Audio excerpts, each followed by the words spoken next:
The Dave Hooker Show. A presentation of Off the Hook Sports. Objective insight, expertise, top guests.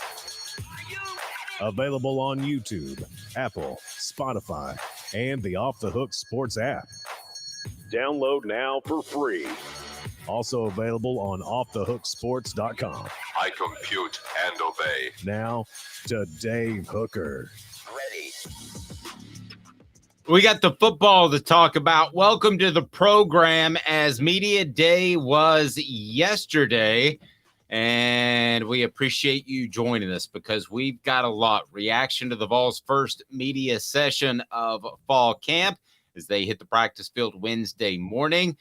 That will have today's tough question that might throw some people off, might frustrate some people, but here we go. Also, 5 players the Vols can least afford to lose if they're going to win a championship. Tennessee on a list of 17 teams that can make the college football playoff. I think that's quite possible. There's another team on there I'm not so sure about. Also, kudos to Alec Abeln, named among the 30 coaches under 30, the top coaches, top 30 under 30. There can't be that many, can there? And also the Pac-12 streaming deal, FSU's Board of Regents meeting. What does all this mean for the SEC? Well, it means they're going to expand, and we'll tell you what teams I think they'll take eventually when all of this shakes out. The 10 greatest seasons by a UT defensive tackle. So welcome, good morning, good afternoon, good evening, whenever you might be watching. He's Caleb Calhoun. I'm Dave Hooker. Caleb, how are you, sir? I am tremendous. Football is underway. Basically, we get to now read every little thing into practice that we possibly can for 4 weeks, guys. This is the best time of the year because, we actually get real speculation going on. we do, and I think that you're going to see even more speculation this year than in previous years because, as I said yesterday, I thought that Josh Heupel would open up access a little bit, and Tennessee actually had players available in chairs that you could do semi one-on-ones with. That's a departure from the past. They're going to have freshmen talking, newcomers, but freshmen as well, such as Khalifa Keith, who are going to talk to the media. That's pretty new. So I think you're seeing Josh Heupel get more and more comfortable. It's a vast departure from, let's say, a Lane Kiffin, who made everybody available from the get. Most coaches handle it just like this. Most coaches will handle it where they come in and they want to tighten everything up. And then as they have success, if they have success, they're starting to loosen it up a little bit. By the way, yesterday was National Girlfriend Day. And Lane Kiffin tweeted out a picture of his girlfriend. I saw that. That was hilarious. Now, Dave, given what you know, is that his only girlfriend? Do we know? I don't know, but I also don't know if she's old enough to drink. It's time for today's tough question, and it's brought to you by Andy Mason, AndyMasonRealEstate.com. Today's tough question. Take a side. Take a stand. The Dave Hooker Show. A presentation of offthehooksports.com. Go and hit that like and subscribe button. If you haven't set your notifications on, do so, because we got all kinds of great things coming up, including the Vol Report with Jacob Warren and Cooper Mays. Celebrate 98 continues. Some big names coming up. Today's tough question, your major takeaway from the first media day that Tennessee held on Tuesday. And it's brought to you by Andy Mason of AndyMasonRealEstate.com. Andy Mason at AndyMasonRealEstate.com, 40 years of experience in that office. And with Andy Mason, I will tell you one thing right now, that he has the best service and the best prices in the biz. No need to go anywhere else. Your number one takeaway from Media Day, what stood out to you, Caleb Calhoun? You know what actually stood out to me, and I'm going to be a little biased because I covered this side more than the other side, but was the level of confidence that I saw in the defense. And I see a lot of confidence in this team as a whole. A lot of times they don't like negative narratives. we saw that from the start 2 years ago. Josh Heupel never likes the narrative that he did anything wrong in Oklahoma, and he will tell you straight up he won't tell you he doesn't think he should have gotten fired. He won't acknowledge he did anything wrong in 2014, though. Joe Milton yesterday would not acknowledge that he had a backseat to Hendon Hooker, and I thought that really showed on the defensive side. They didn't really acknowledge that they were a problem last year. They think their cornerbacks are fine. They think it was injuries last year, and that kind of stood out to me, that level of confidence that they had. There was an awful lot of confidence on defense, but there was confidence on defense in the middle of the season last year when I'm paraphrasing the quote, and I can't remember the player, but it was essentially people talk about us having the number one offense. Well, we believe that we have a number one type of defense. Well, that was a big reach, obviously, because they did not. And Jimmy Himes wrote about it on offthehooksports.com. But I'll tell you what stood out to me was this, and I'm going to go ahead and pull this up. This is Tennessee offensive coordinator Joey Halzle, and I know that some of you think I'm Joe Milton haters, and I'm not. I think everything goes best if he's the starter throughout the season. But Joey Halzle had this to say when he was asked about his freshman quarterback. You know him well, Nico. Maleava, and he was asked, would he be ready to go for whatever reason in September if he needed to? Here is Joey Halzle. If y'all were to need Nico early in the season for whatever reason, what would your level of confidence be in leaning on him? Huge confidence in him. That guy is mature beyond his years. He didn't come in like a true freshman. He came in, wanting to learn, not thinking that, highly rated recruit, I got it figured out. Like, he came in understanding, I want to learn, I need to know. And then the way that guy just has his calmness on the field, his just demeanor, I think the guys believe in him as well, that if he's called upon to do a job, that dude will step in and compete at a high level and perform at a high level. So we have a ton of confidence in that guy. That doesn't sound like to me that there's absolutely no quarterback competition.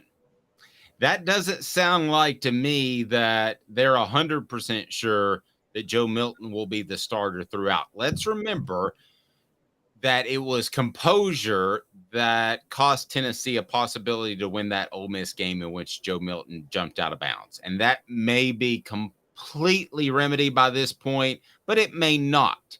And here you have Joey Halzle talking about the composure that Nico Iamaleava has. And I'll tell you, I'm not predicting anything, but here's how I would put it. And Travis, I know you're already on me, but here's how I would put it.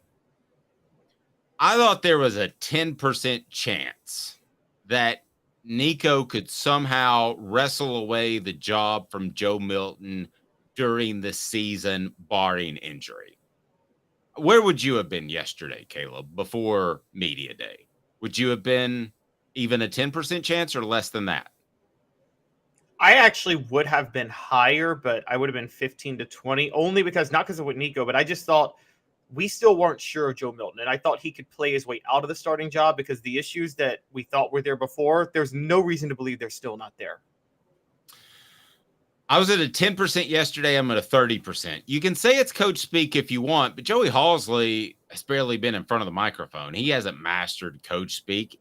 I think that was very genuine. I've got a pretty good coach sneak sniffer over the years.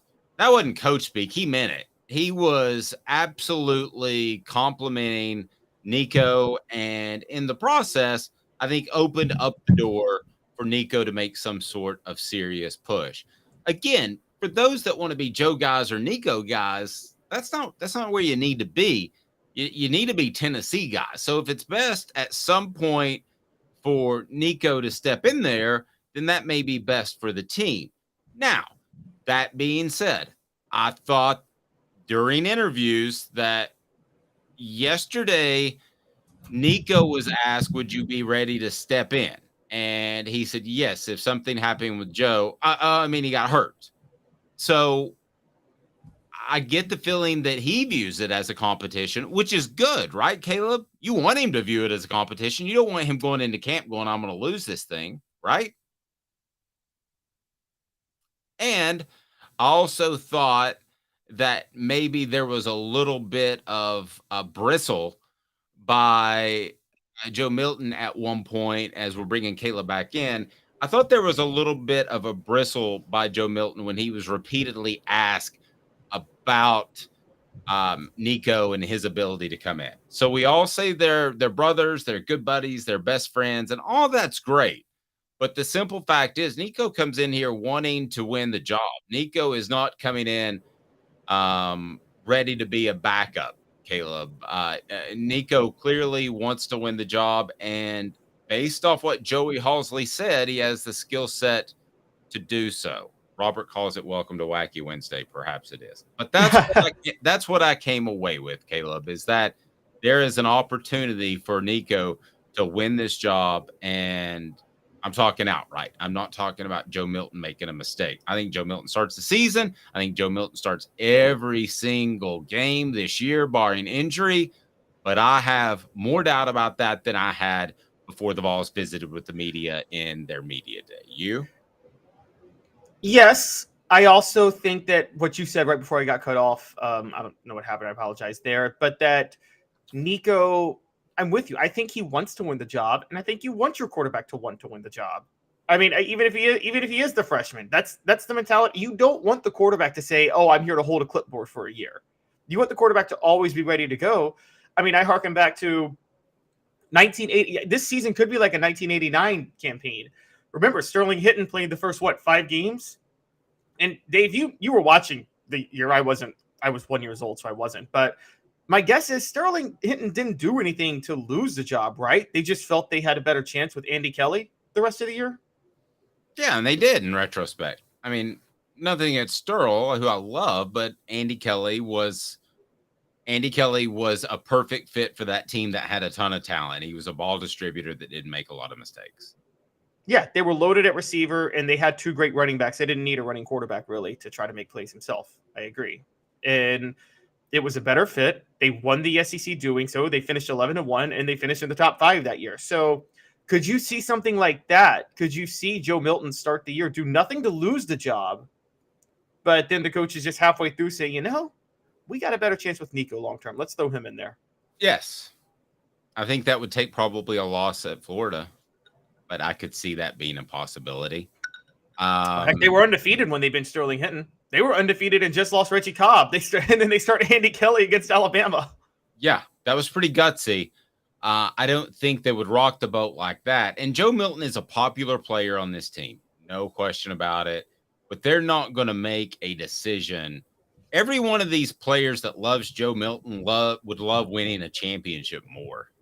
Let's go ahead and tell you that. So if you think for 1 second that because Joe Milton stayed around and he's a good dude, that they're going to stick with him because he's a good dude, that's not why they're going to stick with him, Caleb. Not at all.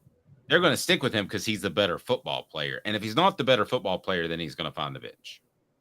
Yeah. I mean, that's Joe Milton. You're right. The players are going to prefer winning. And I think the players are going to understand if Joe Milton loses the job, that it will be because Nico's better. I will say this is where it's different from 2 years ago, which we were talking about a couple of days ago. I felt from the start Joe Milton won that job because he was Heupel's guy. And I think that kind of split the locker room to a certain degree. I don't think that would be the case now because both of them are Heupel's guys. Both Milton and Iamaleava are Heupel's guys.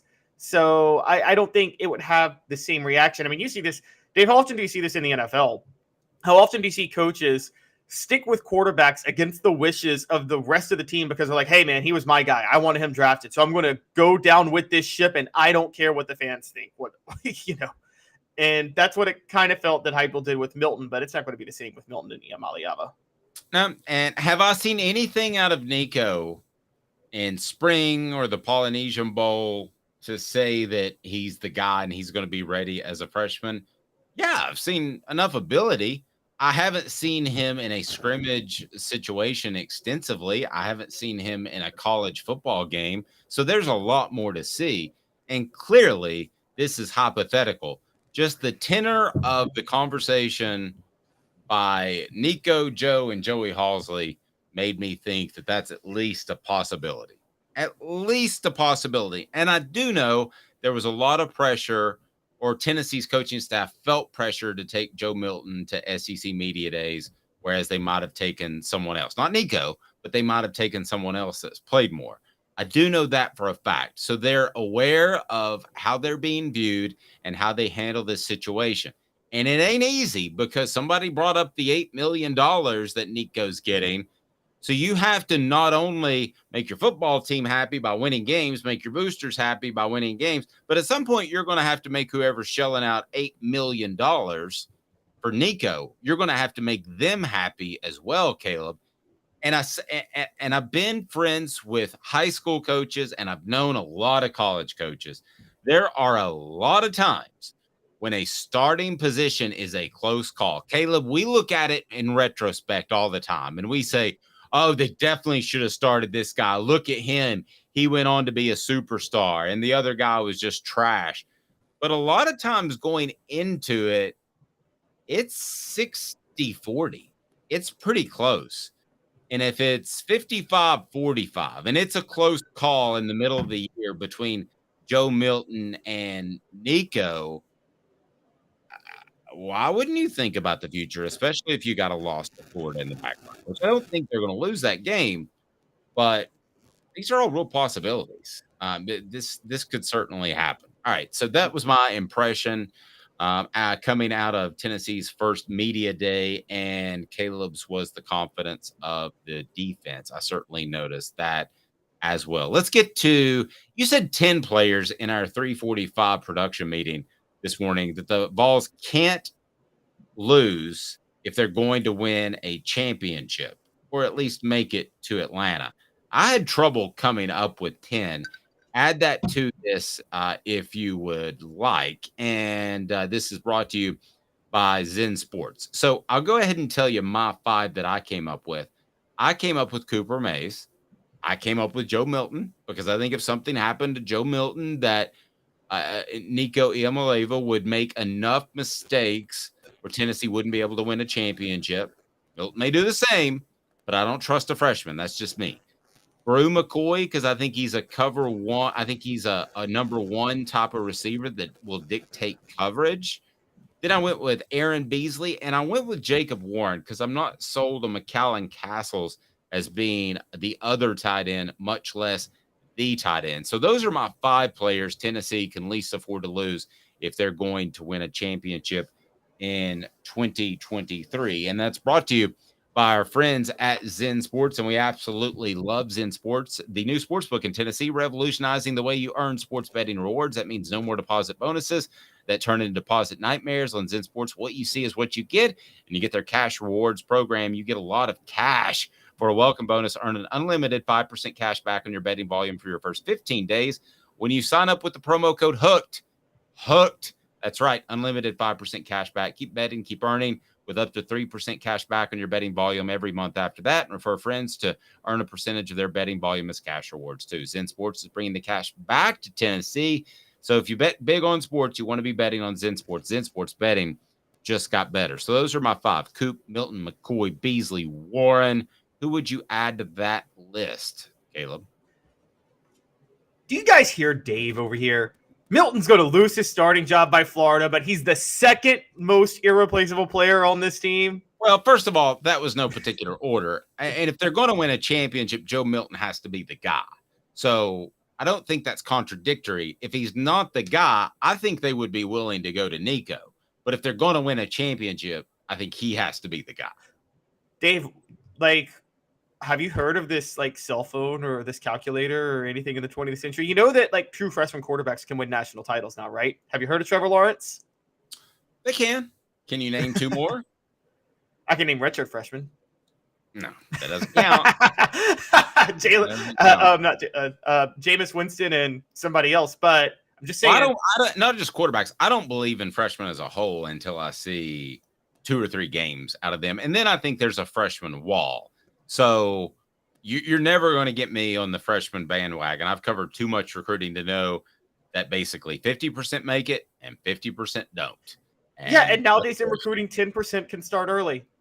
I think. Look, we should have learned this in 1997 when Philip Fulmer, because he was a freshman, didn't start Jamal Lewis in the first 3 games of the year.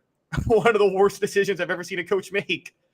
Well, they didn't run the ball either. That was the bigger problem. That was the problem with Tennessee against Florida in general. Mark Levine in that game didn't play terribly. Jamal Lewis is clearly better. But nevertheless, who else do you have the players that they can least afford to lose if Tennessee's going to win a championship? And I want to hear from the message board as well.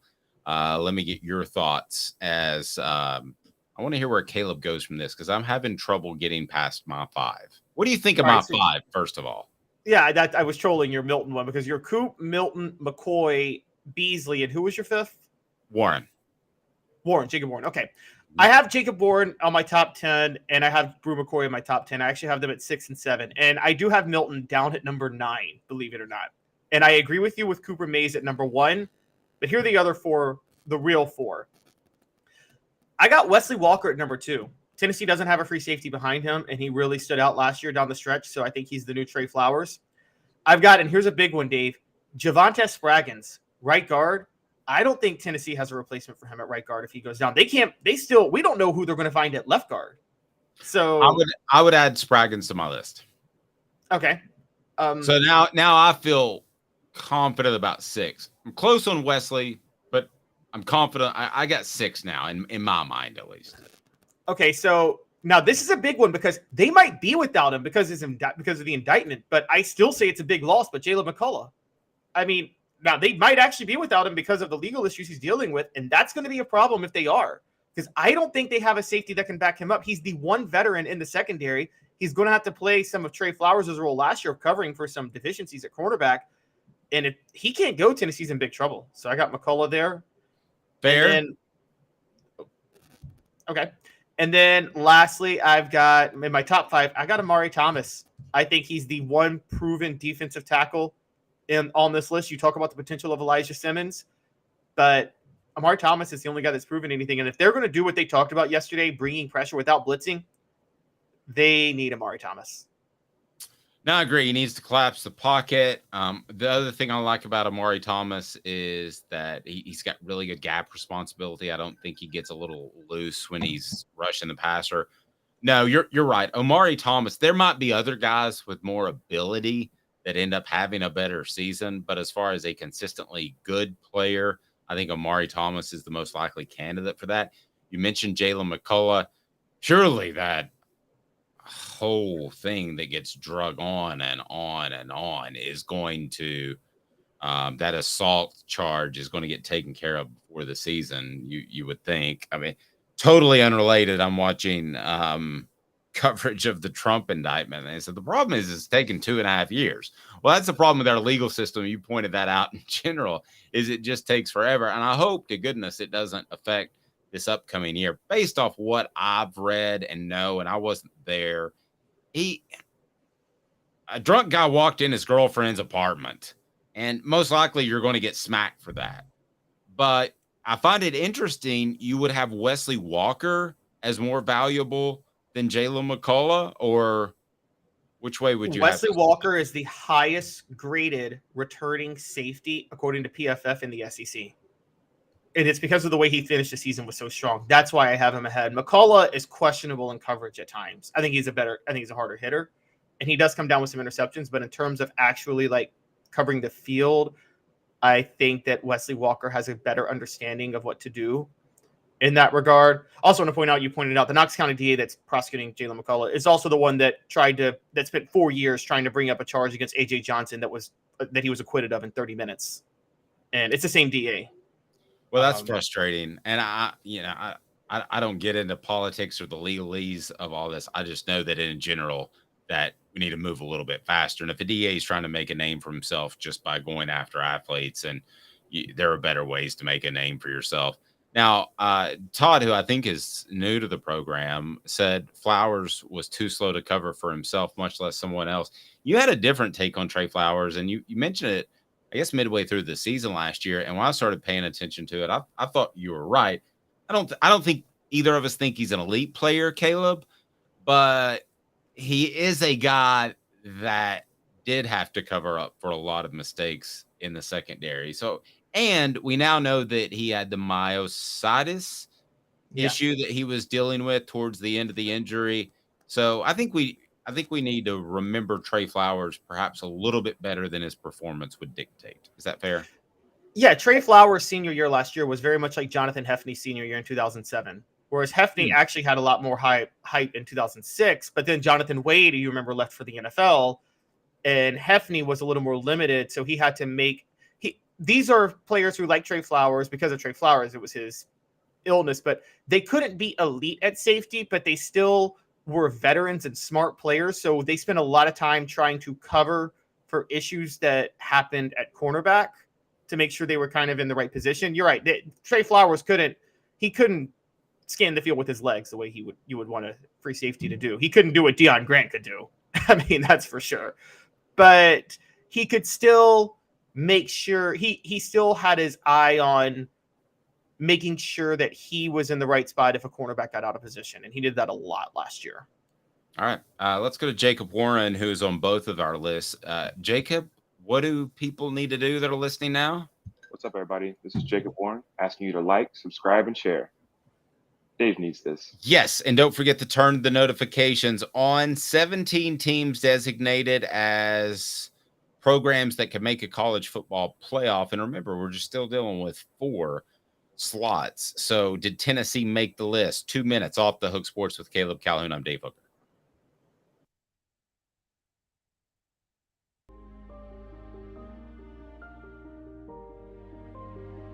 Our family has been creating one-of-a-kind pieces of jewelry in West Knoxville since 1986. Each piece is a combination of unique processes that bring your idea to life. Every day in our shop, a truly special item with a story all its own is being manufactured in our facility, bringing the history and family sentiment into a whole new generation of life. We're grateful that you chose us to be Knoxville's best jeweler, a title that we value and respect. Because to me, being a jeweler and owning a jewelry store are not the same thing. I'm Rick Terry. I'm a jeweler, and we want to be your jeweler. Kingston Pike and Campbell Station Road in the heart of Farragut, and downtown on Gay Street right next to the Tennessee Theater. Hi, Mike Davis here with City Heating and Air, reminding you to always dare to compare. Our team provides quality local heating and air service, installation, and maintenance across East Tennessee. We use only the best equipment like American Standard heating and air conditioning for your residential, new construction, or commercial needs. Honesty, dependability, and customer satisfaction have been the cornerstones of our business since 1961. City Heat and Air. Dare to compare. These mountains hold and defend a spirit far better than moonshine. A drink that holds flavor that becomes necessity. A hard cider made and relished by folk who are as hearty as they are legend. A refreshment that can only be found in one place. With a taste that makes you say, give me 3 bottles of the good stuff. Tennessee Cider Company, where necessity can be found. Who's this guy? Hello, wizard. The Dave Hooker Show, Who? a presentation of Off the Hook Sports, What? YouTube, Apple, Spotify, and the free Off the Hook Sports app. Back to Dave Hooker.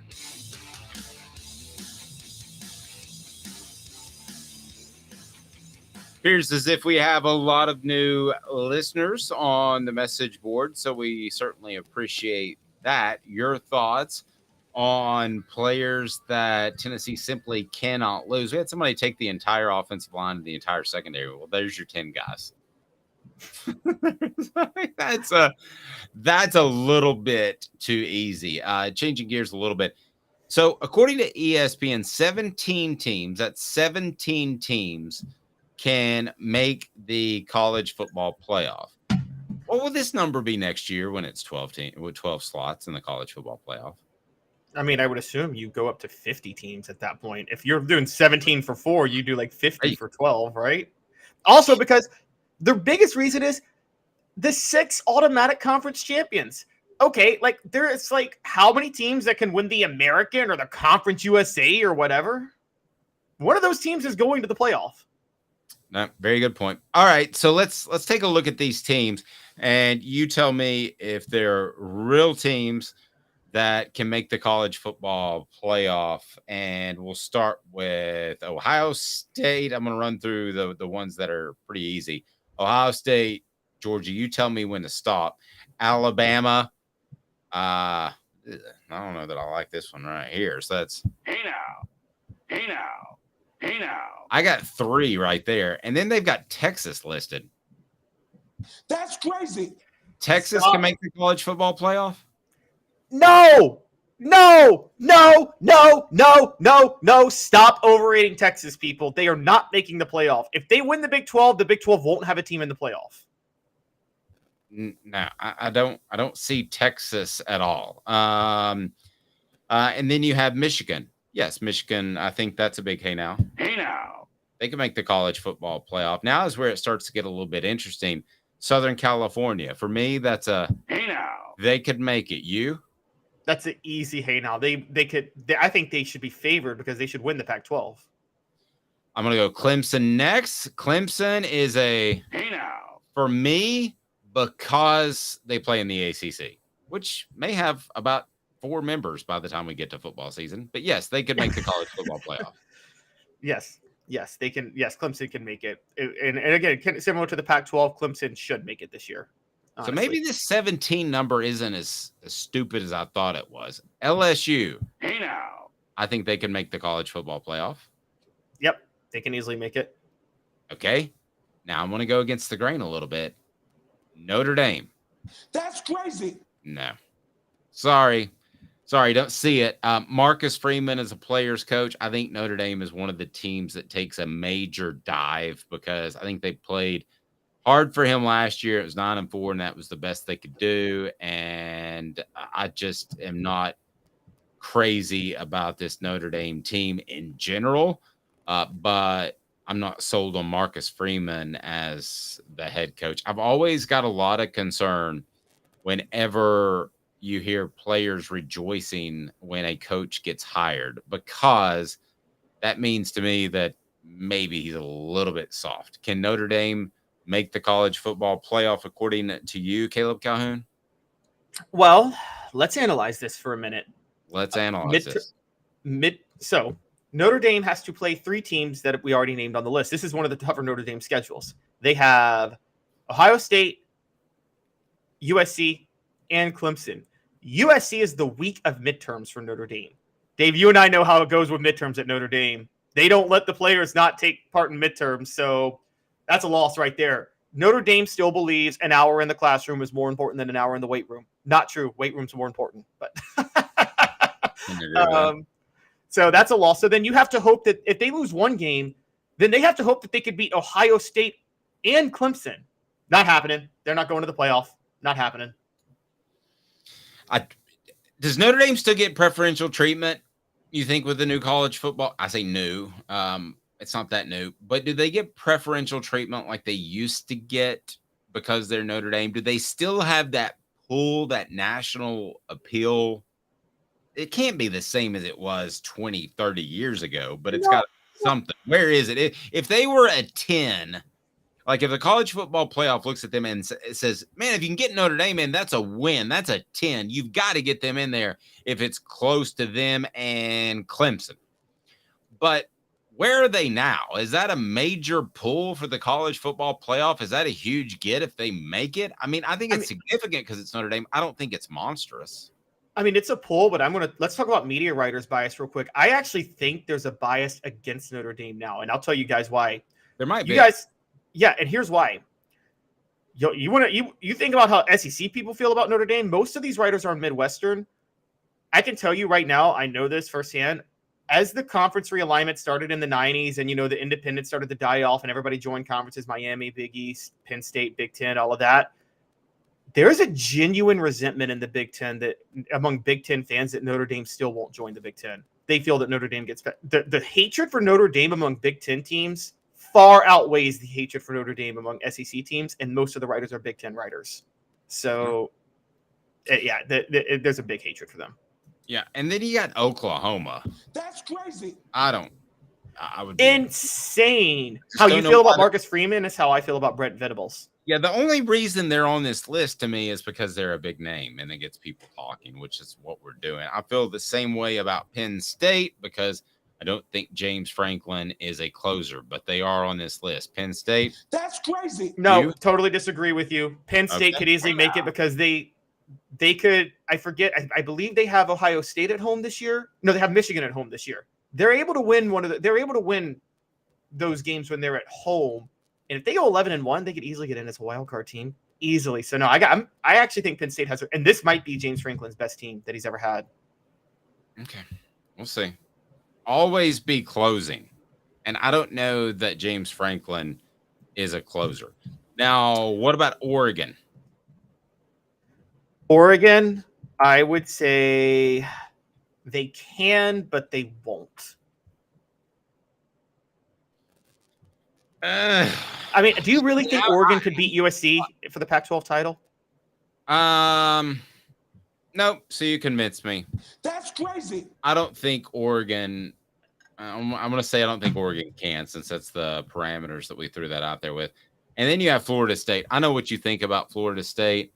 I don't feel as strongly as you do that they're going to be a complete disaster and let everybody down. But I'll tell you this: I don't think that they're going to win 10 games again this season. So I will go with that's crazy for Florida State. They absolutely will not win 10. Well, no, they might win 10 games this year because I think they have a horrible schedule again. But because it's the ACC, too. Yeah, it's the ACC. But they have. Let's see, they're playing LSU. By the way, you were off. I had Josh on.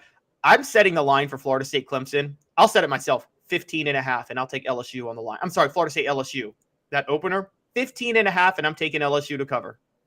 Okay. All right. I think Utah. Hey now. I think they could make the college football playoff. I think they would be a good story.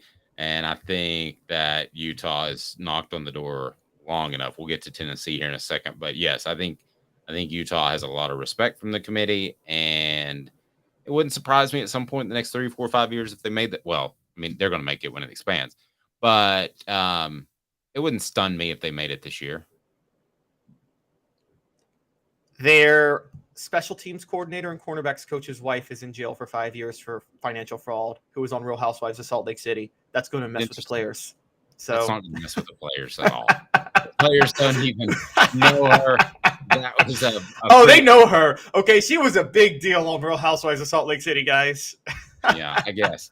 Well, you got you watch some interesting shows, and then TCU. That's crazy. Here's why I'm saying that is because, man, you return just 11 starters from last year's team. That feels like a rise up 1 year sort of thing for TCU. Max Duggan. I just don't see that there's any way that they make a college football playoff 2 years in a row. Again, they returned just 11 starters from last year's college football playoff team, and gutsy quarterback Max Duggan isn't one of them. So I think he was special. I think he was every bit as special as Hendon Hooker was for Tennessee. I don't see how they possibly make the college football playoff 2 years in a row. You?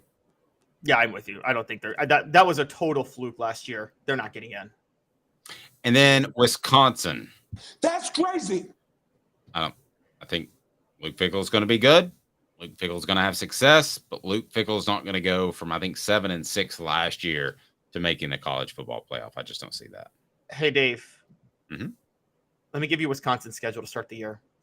Oh. Buffalo, Washington State, Georgia Southern, Purdue, Rutgers, Iowa, Illinois. You don't see 7-0 there? You don't see 7-0 as a possibility? Yeah, no, I see 7-0. And then they're 7-0, and then Ohio State comes to town October the 28th. It's a loss. You don't think just the momentum of that could give them a fluke win over Ohio State? No, that's a loss. I think it's possible. I think it's a possible upset win. And Wisconsin goes undefeated, and then they play in the Big Ten title game. And then if they upset Ohio State, they might get lucky and play Penn State in the Big Ten title game. Dave, it's possible. It's possible. It's a big loss. What's the rest of their schedule? The remainder of their schedule? Who else is on Indiana, Northwestern, Nebraska, and Minnesota. Well, it's a pretty favorable schedule. And lastly, Tennessee, one of the 17 teams as predicted by ESPN that can make the college football playoff. Can they? Hey now. Absolutely. I mean, they have to win 2 of the big 3 again. And they did that last year. And then they have to take care of business.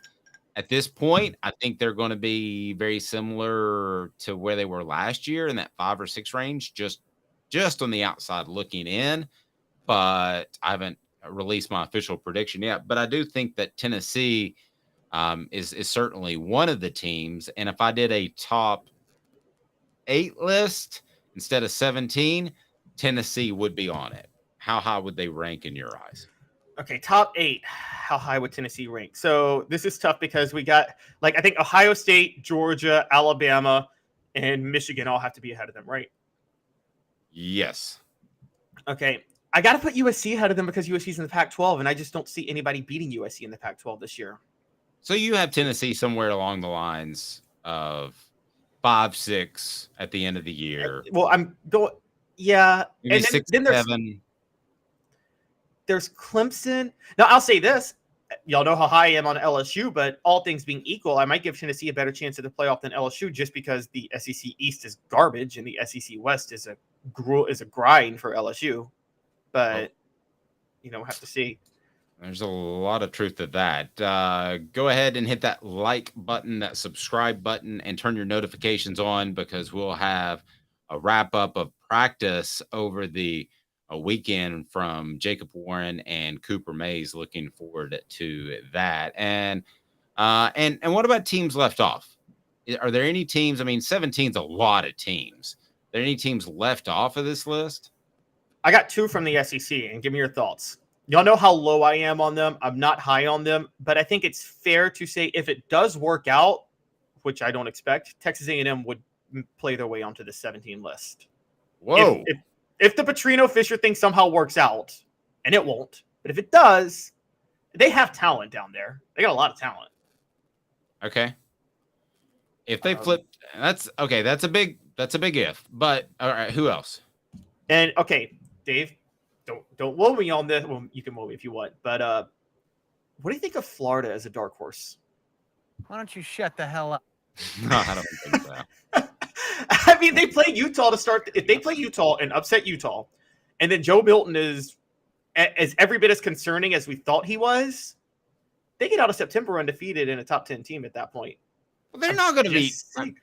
They're not going to be Georgia, so there's a surefire loss. Okay, they may not beat Georgia, but wouldn't 11-1 get you into the race? Well, yeah, I think they have a better chance than Florida State. I think they're beating Florida State this year.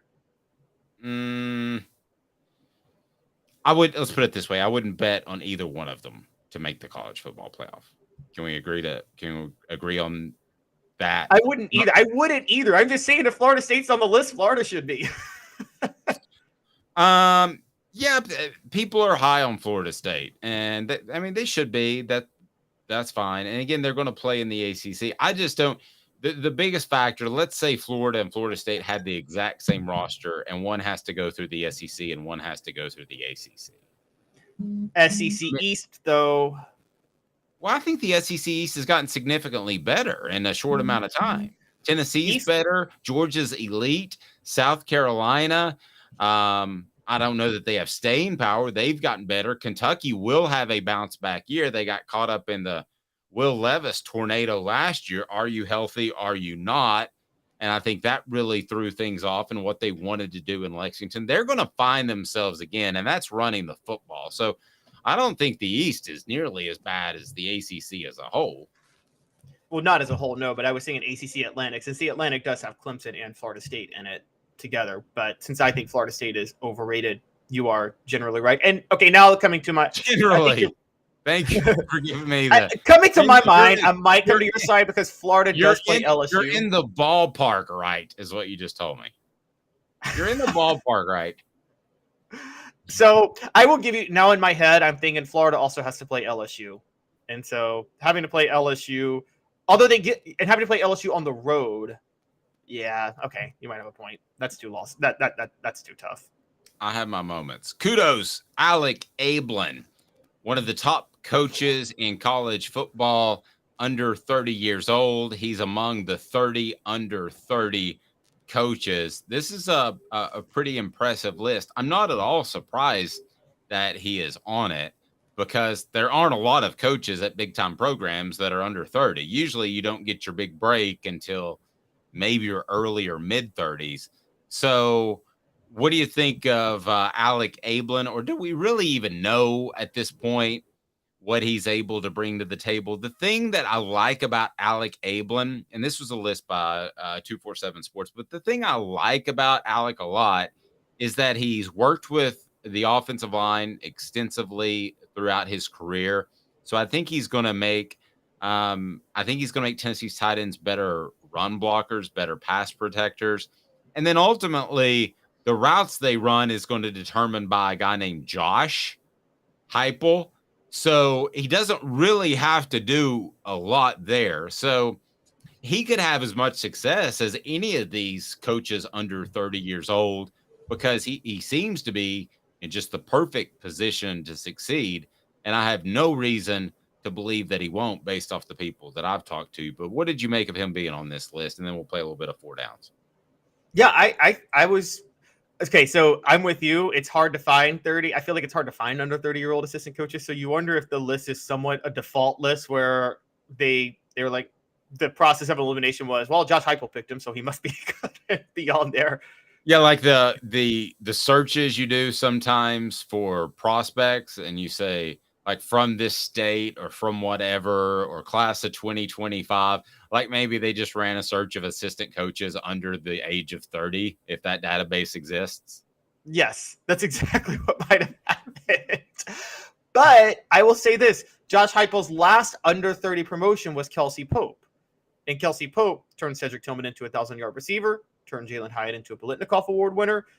And we can question that, but I think what he did with Tillman is more impressive than what he did with Hyatt. But at the same time, I think he's proven himself. And look at what Tennessee's doing on the recruiting show with wide receivers now, with Kelsey Pope running it. So I think Heupel promoting Abeln, this is one of those things where maybe you do say, I trust Josh Heupel because of what he's done with his promotions in the past. So he must know something. So I'm high on him. I think Abeln does understand certain blocking schemes. You bring that up, and kind of, and it's actually was really detail oriented with a lot of the RPO stuff, which is kind of a big deal. So I actually think this is a good hire too. Yep. All right, here we go. So it is time for four downs, and it deals with Tennessee's coaches and where do they stand with those guys. And it's brought to you by our friends at Sports Treasures right there in Knoxville, Tennessee. It's in the Halls area. If you're curious about that, the largest sports card and memorabilia store in the Southeast, opened in 1989. Check them out, Sports Treasures, under new management, and check out their Facebook page because they've got all kinds of incredible items. They do signings with Hendon Hooker and other NIL guys, and they treat you fair, and that's the cool part about it. Again, Sports Treasures, check out their Facebook page. They bring you four downs. Four downs. Four questions. Four answers. The Dave Hooker Show. Four downs. A presentation of offthehooksports.com. All right, so Abeln makes the top 30 under 30 coaches list. What down is it, Cooper Mays, so we can take a look at the rest of Tennessee's coaching staff? Coop here, first down. Thank you, Cooper. Tennessee's most valuable coach is? Oh, you mean outside of Josh Heupel? I was going to try to get you on that one. Yes, outside of Josh Heupel. It's Tim Banks. It's Tim Banks. I think it's Tim Banks as well. What down is it now, Coop? Cooper Mays here, second down. Who will be at UT the longest? What current coach will be at Tennessee the longest? Glenn Ellerby. I think if Glenn Ellerby wasn't going to get promoted to offensive coordinator, I think which there's nothing wrong with this, but he's a career line coach, like Rodney Garner on the other side. He's a career offensive line coach. He's Mike Berry. He's Josh Heupel's Mike Berry. That's a throwback name for you. Yeah, that is a throwback name. Guy that showed me like the way you're supposed to use your hands as an offensive lineman, and physically started like hitting me and stuff. And he goes, "It's uncomfortable, isn't it? Physical contact, it's uncomfortable." I'm like, "No, I'm really okay with it." Before we go to third down, that was the biggest transition from 97 to 98. That's the biggest difference, was hiring Mike Berry as O-line coach. And look at the difference in how the line played versus Florida in the next year. Yeah, and 98 to 99 was going from Kevin Ramsey to Larry Slade. All right, what down is it, Coop? Let's see Center Cooper Mays here. Third down. Thank you. Who is most likely to leave? What coach is most likely to leave? You might say an offensive coordinator like Alec Golish, but I don't think Abeln's anywhere close to being ready for that, nor would he be considered. Who do you think's most likely to leave the soonest? Jerry Mack. And I say Jerry Mack because I think that even though he's a running backs coach and I don't see a coordinator future for him whatsoever, I see a smaller school that wants a great recruiting coordinator or a great recruiter to be their head coach. And by the way, Dave, I don't know how much you've covered coaching hires at smaller schools. Smaller schools make this mistake all the time. They hire recruiting coordinators or elite recruiters to try to bring the top talent to the small schools. Small schools, if you're listening, hire the X's and O's genius. You're not going to out-recruit the big boys. I don't care how good of a recruiter somebody is. I think it's Tim Banks. I think at some point, having to put your guys out there 80 plays a game is going to get frustrating to him. And he's going to get a head coaching job maybe at a smaller school, or he's going to maybe want to be a defensive coordinator where his guys don't have to run 80 plays. So I would say that's the most likely, and maybe the most, well, as we referred to earlier, the most valuable coach on Tennessee staff, not named Josh Heupel. What down is it, Coop? All SEC Center Cooper Mays here. Fourth down. Who will have the best career among all assistant coaches currently on Tennessee staff? A couple of these careers are nearing the end. I'm going to take this one first. I think it's Tim Banks. I really like him and his ability to get his players rallied when they know they have to play as much as they do. I think, you know what I think of some of his twists and stunts and blitz packages, which I know he doesn't want to have to use as much, but I do think it's a part of his DNA. A column that you wrote addressed that. I think it's part of his DNA. I think he's always going to use twists and stunts, but he doesn't want to have to bring 5 and 6 guys repeatedly. So I think Tim Banks is going to be a successful head coach somewhere. I really do. I like the way he handles his business. I like him a lot. I'm a fan of Tim Banks. I still think that half of coaching success, though, is getting the right opportunities. And I would say that Tim Banks, to me, I don't think he's going to get the same fair shots because being the defensive coordinator holds you back a little bit at Tennessee. So I think it's going to be Joey Halzle still. I think Joey Halzle is going to get a good job. Like Alex Golish got a good job in South Florida. That's a good first job for a head coach because it's very easy to recruit in Florida and you're at a smaller school. So he's going to be able to build his profile. Halsey's going to get one of those jobs where you worry that Tim Banks will get a job that's just a really bad group of 5 school that you just can't win at. Yeah. That's kind of what I was thinking too. And then really, I think it depends on Golish. If Golish has success, I think you're right, but it would be Halzle. If Golish doesn't have success, then everybody says it's just Heupel's offense, and it might be Banks. So really, I think Golish's success moving forward is really, really the key to this, right? Yes, I agree. What Golish does is the absolute key to what's done with Halzle afterward. But I got to be honest, I think Golish is going to have success because he's running the right offense and he's in Florida and he's coaching a group of 5 school in Florida. And Dave, you know this, it ain't that hard to recruit a group of 5 school in Florida. You need gas money. No, it's not hard at all. And I think he'll have success, but there's always a part of me that will wonder until I see otherwise. Is this just Josh Heupel's offense? I think we saw what happened when the transition happened from David Cutcliffe to Randy Sanders. That was David Cutcliffe's offense. Fair? Yes, but David Cutcliffe didn't have a specific system. He was just a really good offensive coach who adapted to his personnel really well. Josh Heupel has a system, and we've seen that now, even though I think Josh Heupel is the best at running it, we've seen that system emulated in so many different levels of football across the country at this point. Fordham tried it a few years ago, and Fordham has now been dominating at their level. So I think the system itself is somewhat infallible. I think Josh Heupel is better than other coaches at running that system, but the system is proven at this point. Okay. All kinds of fun, crazy stuff happening in conferences elsewhere. It must be nice to be the Big Ten or the SEC and know that you're on pretty stable ground. It brings us to what the H? What the?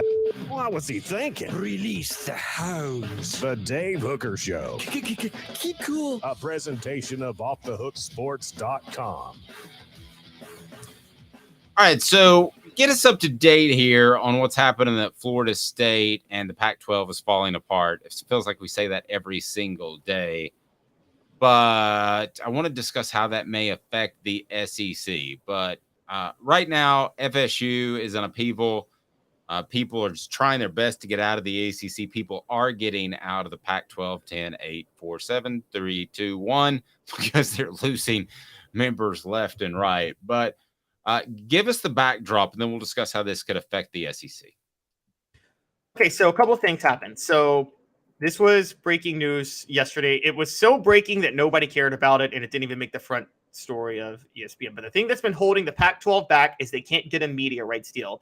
Well, they seem to finally have been offered one, and it's an Apple streaming deal.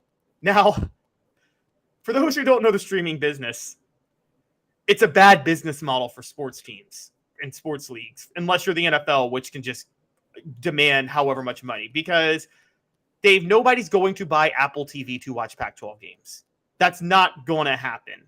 How much is Apple TV? I don't even know. I don't have Apple TV. You think you got it? I think I got it. I got a bunch of streaming. We did the cable cord cutting thing, and we ended up paying more in the end. If I'm an Oregon fan, I would buy Apple TV to see Pac. Or are we saying I don't? Why wouldn't you buy that? Streaming deal? No, Oregon fans will. The problem with streaming deals is you make your money off streaming based on the brand value of the team, not the market size. Because it doesn't matter where your market is. You know what I mean? It doesn't matter if you're an Oregon fan in New Hampshire or Seattle. So the question becomes, how many people in these areas actually care about their teams that would actually pay for the streaming deal? See, when it's a cable bundle, you don't really have the option when you buy cable. If the Pac-12 is in your market, you have to pay for the Pac-12 network or whatever. But when it's streaming, you get to choose more and be more selective. Sports leagues don't realize how subsidized they were over the years. So look, this may be the I'll tell you one thing it does too, not to interrupt you, but when you go that route, it's going to limit your exposure. So you're not going to get bigger. Nobody's going to flip by like CBS or ESPN and see your game and say, oh, I want to watch that. If you're not subscribed, and I know a lot of people that stay up late at night, especially sports writers, you're kind of wired from writing and working that day, and they'll stay up late at night and watch Pac-12 games. Will all of those guys buy Apple TV so they can watch Pac-12 games? Probably not. John Adams probably will. Other than that, I don't know that a bunch of people are buying Apple TV. So your brand, unlike the SEC and the Big Ten, is not going to get that exposure day in and day out because they're on a very easily accessible channel. Dave, that's a great point. Some of my favorite memories as a kid growing up watching college football was I couldn't go to sleep on a Saturday night and just staying up Saturday night and flipping through the channels, and I find some Washington State game where the score's in the 50s or 60s and it's a basketball game, and it was fun to watch. It was actually really good football. I got another one for you, the Thursday night game. Just flipping around, I can still remember where I was when Virginia beat Florida State, and that was in the 90s. Yes. And had it not been on a very easily accessible channel, had it been on some streaming thing that I had to buy for the ACC, I wouldn't have ever seen that. But I was young at the time, really got to know what Bobby Bowden was all about and got interested in that and read a little bit about him. But you're not going to pick up any casual fans if you're on Apple. You're just not. No, not at all. And pay attention to how the Pac-12 responds to this, because to be fair, the Pac-12 hasn't actually taken the offer officially yet. I think, Dave, the Pac-12 is holding out for some possibility that even if they lose Arizona, that they might combine with the ACC. the holdovers from the ACC, which is where you get to this Florida State Board of Regents meeting this week, which Arizona did earlier in the week about trying to get out of the ACC and that grant of rights contract. Could there be some sort of saving grace where the Pac-12 combines with the ACC and the power teams with the ACC to save the conference? Or is it over and Florida State's going to the SEC and Oregon's going to the Big Ten, and that's just how it's going to be? That becomes the question. Why don't you just do this? And I mentioned this yesterday, and you think it's crazy. Why don't you just do this if you're the SEC? Go get Washington, Oregon, Arizona, Arizona State, and then your West would consist of those 4 schools: Texas, Texas A&M, LSU, Missouri. So I'm at 1, 2, 3, 4, 5, 6. You got Arkansas and Oklahoma 7 and 8, 9, 10. Okay, but anyway, Arkansas, Oklahoma, Missouri. Yeah. But anyway, go ahead and get it to 18 or 20 teams. Just go ahead and do it. Be the mega conference. What's the Big Ten's going to say about that? They're going to say, man, because then at least the thing I don't like about the Big Ten that's so stupid is you have 2 schools that are 3 time zones away. If you had a group of schools, I'm going outside the box a little bit here, Caleb, so work with me. If you had a group of schools that are on the western side of the United States, like Texas A&M, it's kind of like the NFL model. There's something to that where they could travel to one another and they don't have to travel from Washington to Gainesville every year.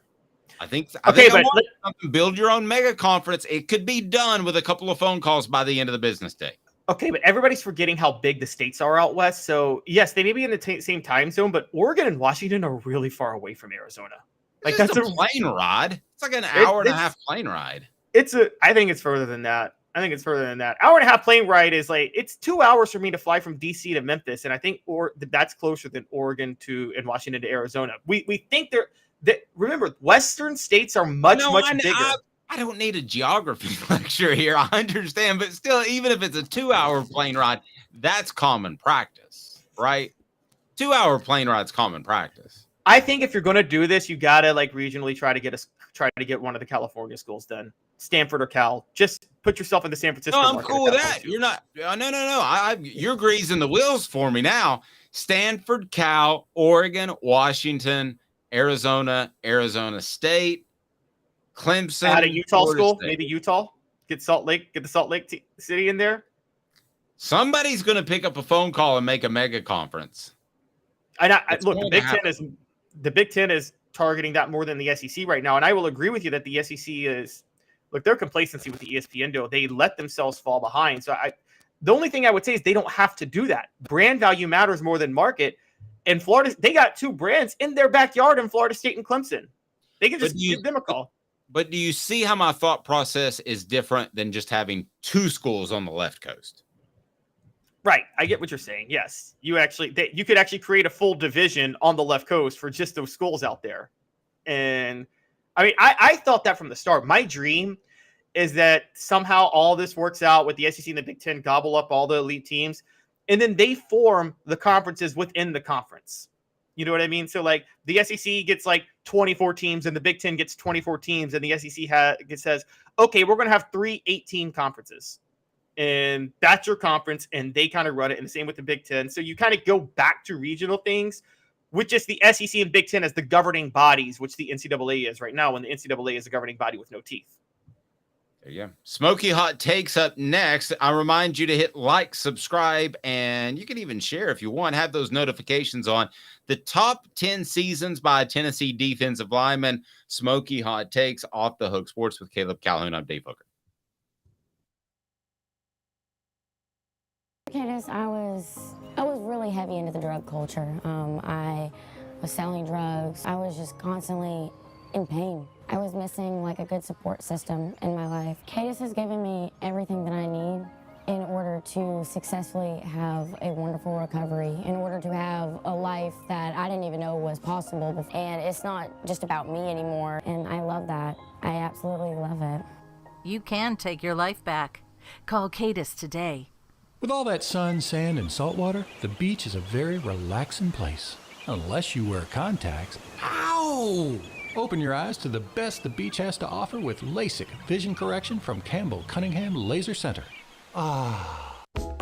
Sports Treasures in North Knoxville is one of the South's largest sports cards and memorabilia dealers, featuring over 10 million sports cards from vintage to modern. Sports Treasures carries a full line of hobby boxes, singles, autographed memorabilia, Tennessee Vol collectibles, fan cave decorations, and so much more. See a museum full of collectibles at Sports Treasures, 4819 North Broadway in Fountain City, and Sports Treasures on Facebook. Sports Treasures, where the real sports fan goes to shop.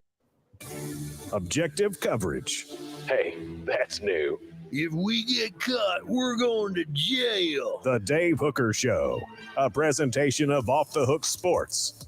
YouTube, Apple, Spotify, and the free Off the Hook Sports app. I'm going to need to see some identification. Back to Dave Hooker. Welcome back. He is Caleb Calhoun. I'm Dave Hooker. Smoky Hot Takes brought to you by our friends at Tennessee Cider Company. Go to tncidercompany.com. And Smoky Hot Takes today, the best season by a Tennessee defensive lineman. So let's begin to break that down. And how did you go about this, Caleb? Did you go about it as, hey, this guy is made a lot of tackles for a loss, he's a run stopper?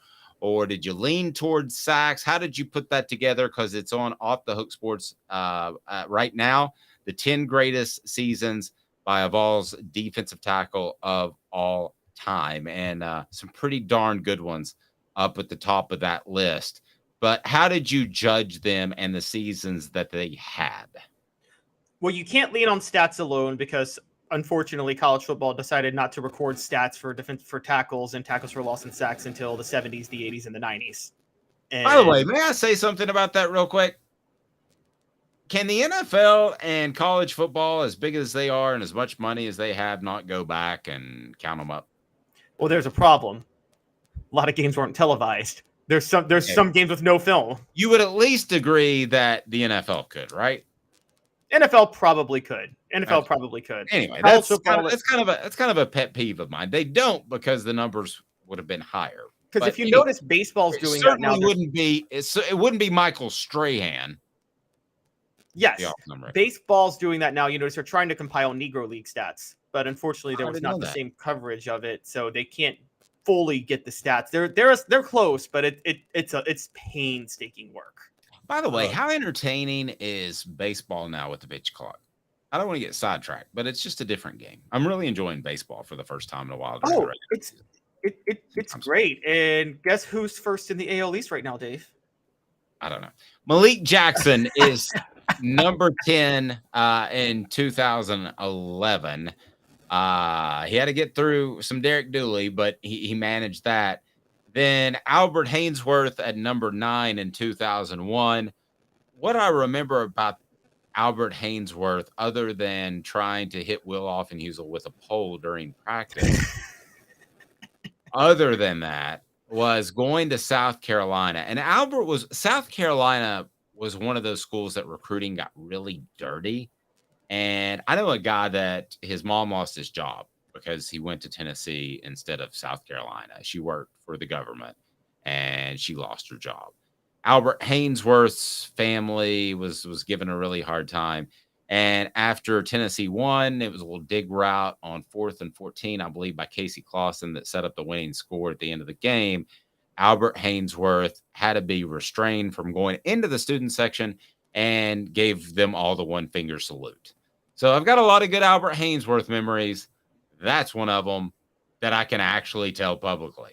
Dan Williams, very underrated player, a fellow Memphian in 2000. Yes. Dan Williams had 2 good years. And in 2008, you thought it was because Robert Ayers was lining up next to him and helping him out. But no, he actually upped his play in 2009. He really thrived in Monty Kiffin's defense, Tampa 2, which also what helped too was Eric Berry playing up on the line that year. Remember, Eric Berry was almost more of a linebacker than he was a safety that year, even though he won the Thorpe Award. Yep, absolutely he was. And he did that in the NFL for quite a bit too. Darius McCord, 1954. That's a little before my time. I'm going to have to take your word for it. And then Darwin Walker in 1999. He may still hold several weight room records because they don't do it anymore. 1 rep maxes we figured out are absolutely stupid. You can do a 5 rep max or a 3 rep max and use a calculator and figure out there's calculators on the line to determine about what your 1 rep max would be. So it was around about probably the mid 2000s that they stopped doing 1 rep maxes, I believe. So he may still hold a lot of those records. He was incredibly strong and probably overlooked a little bit because you had the Hainsworths and the Hendersons during that time. Dave, you tell me. I really debated this one because I didn't know who to give it to because there were 2 guys that both could have had that 99 list, and I didn't know who deserved more credit, Darwin Walker, and I wanted to put Sean Ellis there. I went with Walker because I feel like a defensive tackle has more to do with the rush than the defensive end. I feel like the end benefits from the tackle more than the tackle from the end. But God, that's got to be the best defensive tackle defensive end combo Tennessee ever had, right? Darwin Walker, Sean Ellis. Yeah, got no issues with you saying that. Doug Atkins, 1952. He's the best defensive lineman that ever played for Tennessee, and I say that knowing who Reggie White is. He when you factor in who he was at his time, he was a phenom athlete like Victor Wembanyama. I mean, he was just a different kind of athlete in 1952. I'm glad you picked Jesse Mahalona in 2004. You talk about a guy that absolutely was 110% on every play. If he thought he had more shoestring tackles, if that was a stat, more diving shoestring tackles than any player that I've ever seen in my life.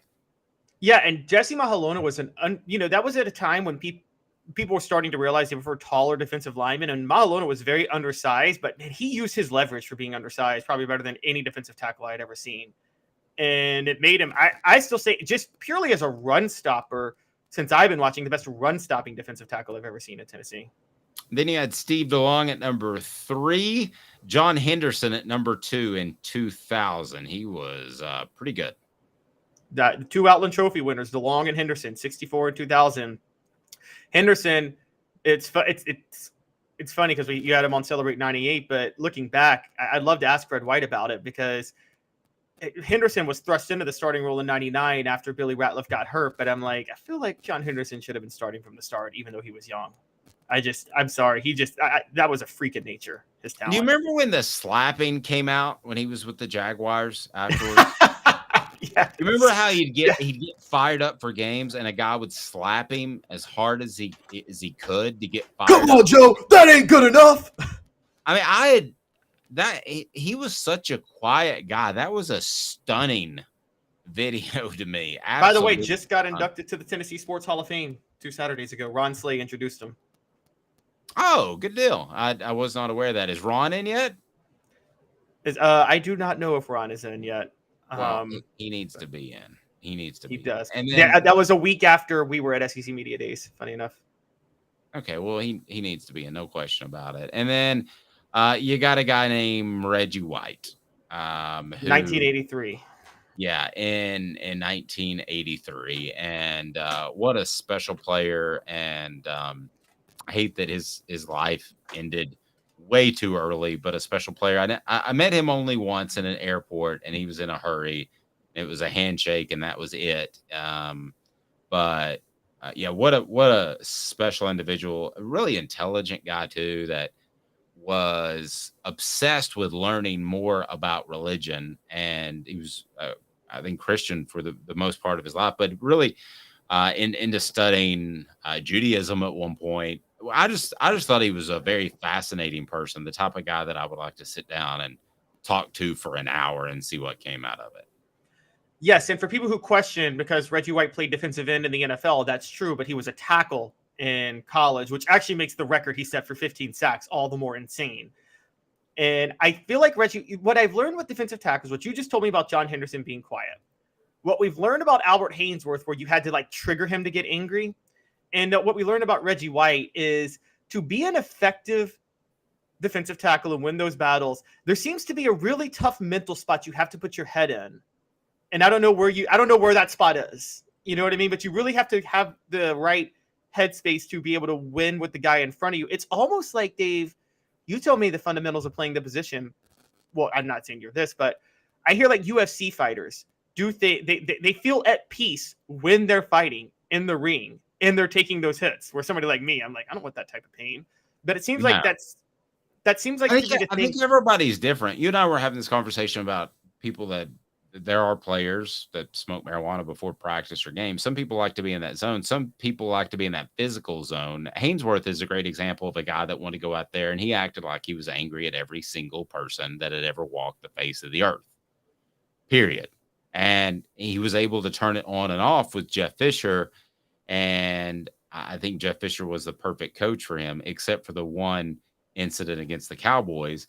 But, I think we've seen Albert struggle to turn that off at times just in normal life as well. So, with Reggie, it was about being at a peaceful headspace on the line when he was like at peace when he was about to rush the passer. Yeah, that would be one of the first questions I ask him is what was your headspace like when you played in games? That I would be really interested in that answer for a guy that was so at peace off the field to wreak havoc on the field and be a guy. And it's still phenomenal to me. And I haven't seen anybody do this since, but that power move that he had where he would get up under a guy's arm and be able to throw practically a 300-pounder aside. That we're talking about an NFL offensive lineman. That to me was absolutely bizarre. Tomorrow on the program, Josh Ward will join us. Don't forget to hit that subscribe button, like and share. Turn your notifications on. Celebrate 98 will roll on, and we'll have the Vol Report with Cooper Mays and Jacob Warren coming up this weekend. A cool, collected monster. That was Reggie. Great line, Tom. Can't end it better than that. He's Caleb Calhoun. I'm Dave Hooker. This has been a presentation of